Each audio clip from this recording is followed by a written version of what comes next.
Hello friends, मैं रत्न त्रिपाठी हाजिर हूँ एक बार फिर आप लोगों के बीच में आपके अपने चैनल अवसरवाला में। एक मिनट, हाँ, आपके अपने चैनल अवसरवाला में। ओके,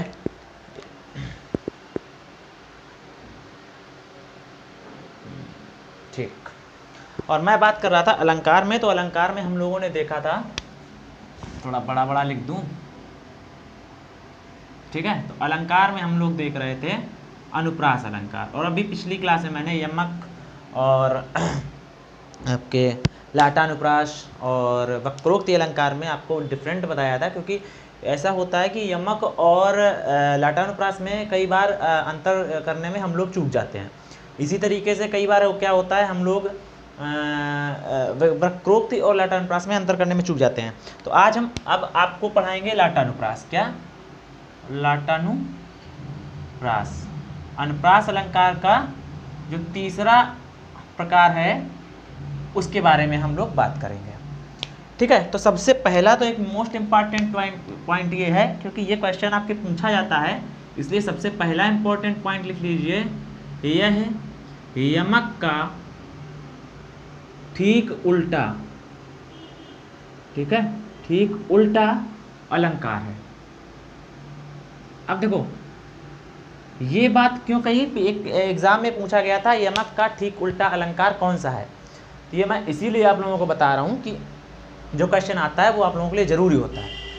तो यमक का ठीक उल्टा पूछा जाए तो आपका लाटानुप्रास, और कभी ये पूछ दिया जाए कि लाटानुप्रास का ठीक उल्टा अलंकार कौन सा है, तो वहाँ पर क्या हो जाएगा आपका, वहाँ पर आपका यमक अलंकार हो जाएगा। रीज़न क्या है इसका? देखो यमक में भी दो शब्द आते हैं, दोनों का अर्थ क्या होता है, बदल जाता है।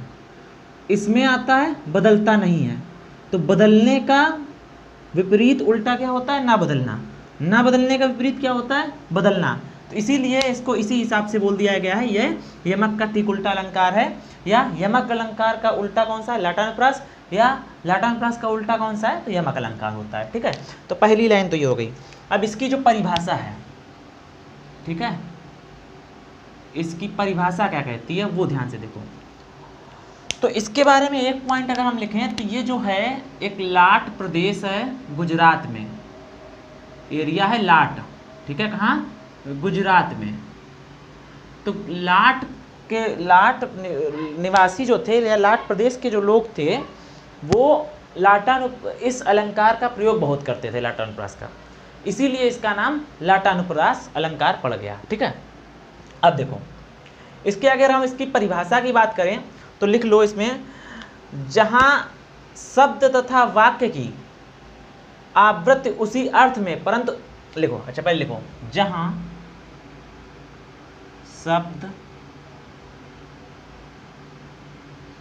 अथवा वाक्य, दोनों हो सकते हैं ना, वाक्य की आवृत्ति, जहां शब्द अथवा वाक्य की आवृत्ति उसी अर्थ में, ठीक है, उसी अर्थ में, परंतु अन्वय करने पर भावार्थ बदल जाए। मतलब दोनों लाइनों का अर्थ जो है बदल जाए, वहां क्या हो जाता है, लाटानुप्रास होता है, वहां लाटानुप्रास अलंकार होता है।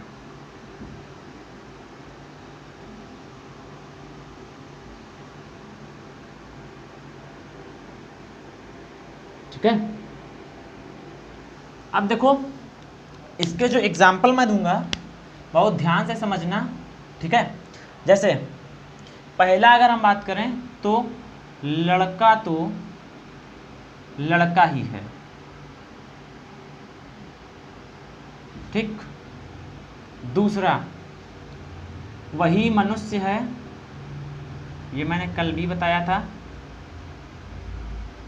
जो मनुष्य के लिए, जो मनुष्य के लिए मरे, ठीक है। तीसरा है मृगांक ही है, मृगांक री प्यारी, यार मार कर खा, एक और पहले लिखो, जननी तो जननी भाई, जननी तो जननी भाई, ठीक। पंकज तो पंकज ही है, पंकज तो पंकज ही है। ओके, 4। 5वां है मृगांक ही है, सॉरी मृगांक भी है, मृगांक री प्यारी, मृगांक री प्यारी। अब ये 5 इंपॉर्टेंट आप बाकायदा लिख लो, क्योंकि इनके साथ हमेशा रिस्क होता है यमक अलंकार का, क्योंकि इनमें लड़का लड़का 2 अर्थ दिए हैं, दोनों के अर्थ सेम हैं। मनुष्य मनुष्य, जननी जननी, पंकज पंकज, मृगांक मृगांक। यहाँ सबके अर्थ, जितने भी वर्ड 2 बार आए हैं, अक्षर 2 बार आए हैं, शब्द 2 बार आए हैं, उनके सभी के क्या हैं, अर्थ समान ही हैं। इसीलिए यहाँ पर आपका क्या हो जाएगा, यहाँ पर आपका लाटानुप्रास होगा। ये हो गए आपके जो यमक अलंकार से आपके मेल खाते हैं और इसमें रिस्क होता है यमक अलंकार का, उनकी बात हो रही थी, ठीक है। अब हम बात करते हैं उनसे जिनसे हमारा लाटानुप्रास से अंतर हो जाता है। जैसे हमने एग्जाम्पल बताया था, प्रिय निकट जाके नहीं,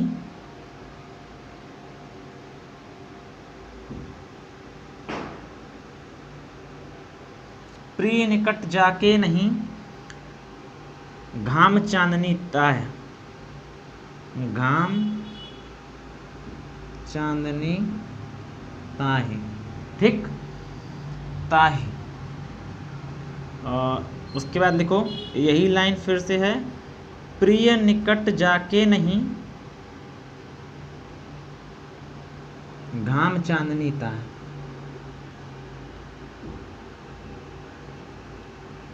ठीक है। अगर देखो अनन्वय मतलब यहाँ से तोड़ने पर, पहले यहाँ से यहाँ तक लिया तो क्या बोला, धूप भी चांदनी रात की समय की तरह लगती है जिसके प्रिय निकट होते हैं, और जिसके निकट नहीं होते उसको चांदनी रात भी धूप की समान लगती है। उसको कहीं चांदनी रात है, चांदनी है ही नहीं, हर जगह धूप ही धूप लगती है। ठीक है।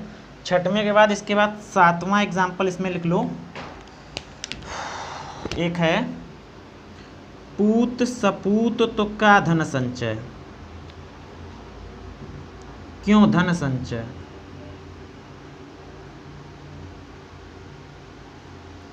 और पूत कपूत तो क्यों धन संचय। देखो 2 वाक्य आए हैं, दोनों के सारे वर्ण लगभग समान हैं। ठीक है। पूत पूत सपूत सपू, केवल यही चेंज हुआ है, तो क्यों धन संचय तो क्यों धन संचय। लेकिन भावार्थ बदल रहा है।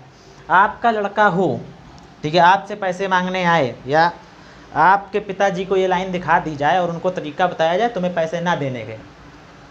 किसी भी पुत्र से कोई बाप पूछे कि बेटा तुम नालायक हो या लायक हो, तो कोई बेटा ये नहीं कहेगा पापा हम नालायक हैं तो हमें पैसे मत दो, वो यही कहेगा हम लायक हैं। तो उससे बोलो कि पूत सपूत तो को धन संचय। ठीक है। मतलब जब बेटा हमारा लायक है तो उसके अंदर इतना गट्स है, वो खुद कमा खा लेगा, उसके लिए हमें इकट्ठा करने की ज़रूरत नहीं है, टेंशन लेने की ज़रूरत नहीं है। तो तुमको बोले नहीं नहीं हम नालायक, हमें पैसा दीजिए, तो वो कहेगा पूत कपूत तो को धन संचय। जब पूत हमें पता हमारा कपूत है, अभी हम उसको पैसे देंगे और जाके बियर बार में मुन्नी बदनाम हुई करके पैसा बर्बाद करके चले आएंगे, तो काम उसके लिए धन संचय, जब उसको बर्बाद ही करना है। तो ये हो गया पैसा ना देने के लिए पिताजी का फार्मूला। ओके। हाँ, तो अपने पिताजी को ये दिखाइएगा, देख लिया तो अगली बार से आप लोगों को पैसा नहीं मिलेगा। ठीक है। इसके बाद एक और देख लो,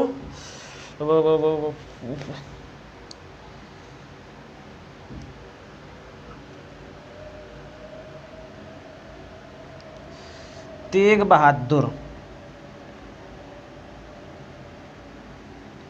हाँ वे ही थे, वे ही थे, गुरु पदवी थी तेग बहादुर, हाँ वे ही थे गुरु पदवी के पात्र समर्थ, पदवी के पात्र समर्थ। ठीक है, फिर लिखो तेग बहादुर,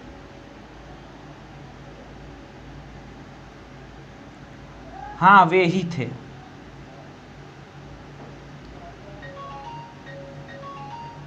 गुरु पदवी थी जिनके अर्थ,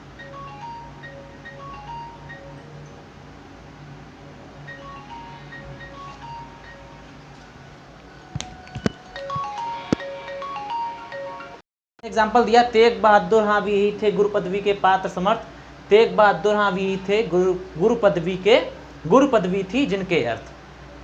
ठीक है, ये एक एग्जाम्पल हो गया। यहाँ पर देखो ये है लाटा अनुप्रास से रिलेटेड, लेकिन इनमें क्या है, दोनों में शब्दों वाक्यों के अर्थ में फुल स्टॉप लगा, इसलिए आपको कंफ्यूजन नहीं होगी। ठीक है, इसके बाद लाटानुप्रास अलंकार के बाद इसको स्क्रीनशॉट ले लो, मैं हट जाता हूँ साइड से। ठीक है, इसका स्क्रीनशॉट ले लो।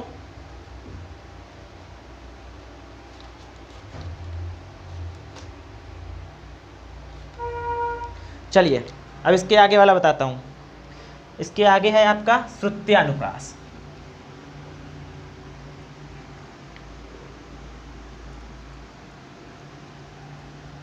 देखो श्रुत्यानुप्रास मतलब सुनने में मधुर लगे। सुनने में कब मधुर लगेगा, जब एक ही जगह के वर्ण आ जाए, यही बोला गया है इसमें, तो वो क्या हो जाता है, श्रुत्यानुप्रास। चलो दिखाते हैं, क्या है आपका चौथा था श्रुत्यानुप्रास। अब वो श्रुत्यानुप्रास अलंकार क्या है, यह है अनुप्रास अलंकार का चौथा रूप। इसकी परिभाषा में क्या कहा है कि वे अलंकार जिनके लगातार आवृत्ति हो ऐसे वर्णों की जिनमें एक ही स्थान से आने वाले वर्ण या अक्षर हों। ठीक है, जहाँ किसी काव्य पंक्ति में एक ही स्थान से उच्चारित होने वाले, जैसे अगर हम बात करें तालु कंठ से या तालु से या दंत से, तो जहाँ एक ही स्थान से उच्चारित होने वाले वर्णों की लगातार आवृत्ति हो, वहाँ क्या होता है, श्रुत्यानुप्रास होता है। ठीक है, लिख लो। जब किसी काव्य पंक्ति में एक ही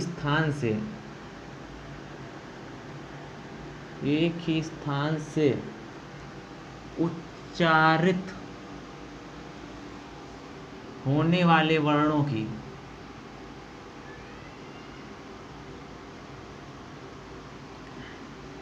लगातार आवृत्ति,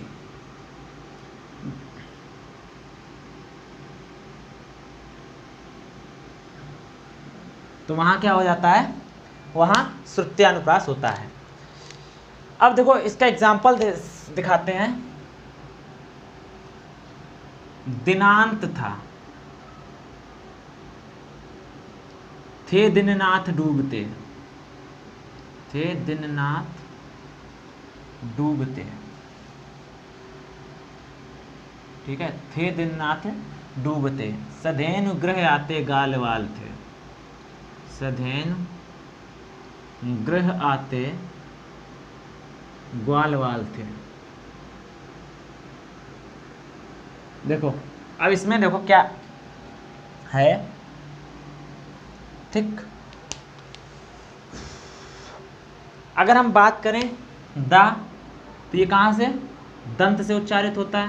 ना दंत से, ना दंत से, दा ता दंत से, था दंत से, था दंत से, दा दंत से, ना दंत से, ना दंत से, था दंत से। तो अगर यहाँ तक देखें तो लगातार दा दंत से उच्चारित होने वाले वर्णों की लगातार आवृत्ति हो रही है, तो वहाँ क्या हो गया, श्रुत्यानुप्रास।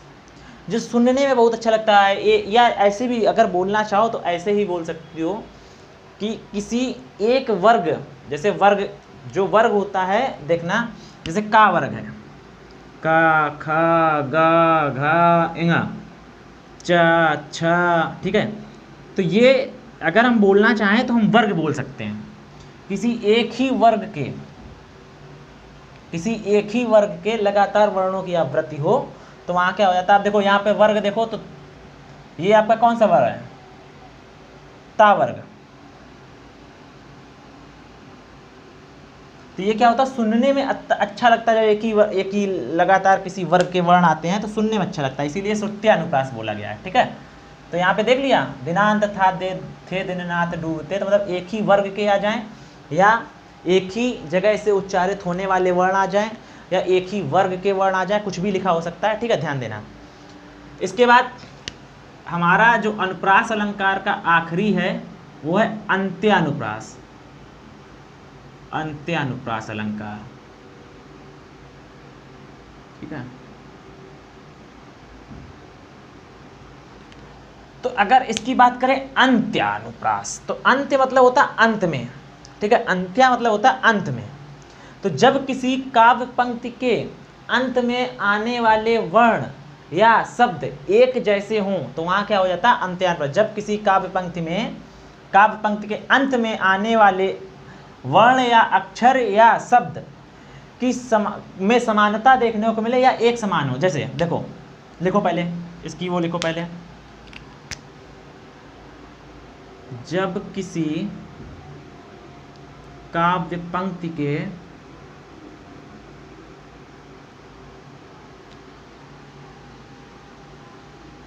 अंत में आने वाले अक्षरों, वर्णों या शब्दों में, वैसे शब्द नहीं मिलते, अक्षरों या वर्णों, ठीक है, यही लिख लो, वर्णों में समानता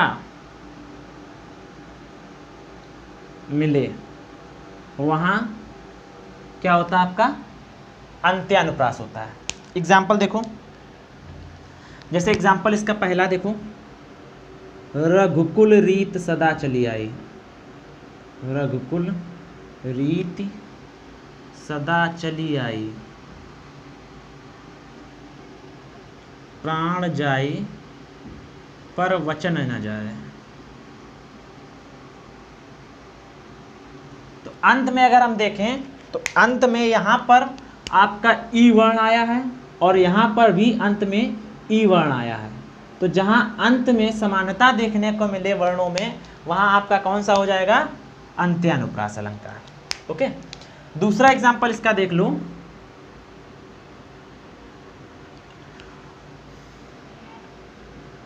होई है सोई जो राम रचि राखा,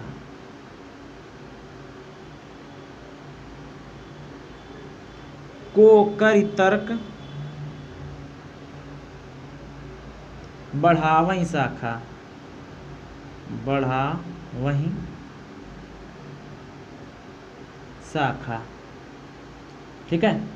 तो यहाँ पर अगर हम देखें तो अंत में आया है आपका, या अगर आपसे बोल दे अंत वाले शब्दों में भी समानता देखो को मिले, राखा और शाखा कुछ कुछ एक ही तरीके से मिलते, समानता देखने को मिल रही है। लेकिन यहाँ देखो, यहाँ पर भी अंत में खा वर्ण आया है और यहाँ पर भी अंत में आपको खा वर्ण आया है। तो जहाँ अंत के वर्णों में समानता देखने को मिले वहाँ क्या हो जाता है, अंत्यानुप्रास, ठीक है। तो ये आज हमने देख लिया है क्या, आपका अनुप्रास अलंकार के जो 5 प्रकार थे, 3 मैंने आज पढ़ा दिए, 2 मैंने पहली क्लास में पढ़ा दिए थे। तो आज से यहाँ से आपका अनुप्रास अलंकार का समापन होता है। नेक्स्ट क्लास में हम बात करेंगे यमक अलंकार के भेद की और श्लेष अलंकार के बारे में, ठीक है। तो आप इसको पढ़िए और थोड़ा सा यमक के बारे में देख के आइए, एग्जाम्पल देख के आइए, जिससे आपको अच्छा लगेगा पढ़ने में और समझने में भी, ठीक है। मिलते हैं नेक्स्ट क्लास में। जय हिंद, जय भारत, वंदे मातरम।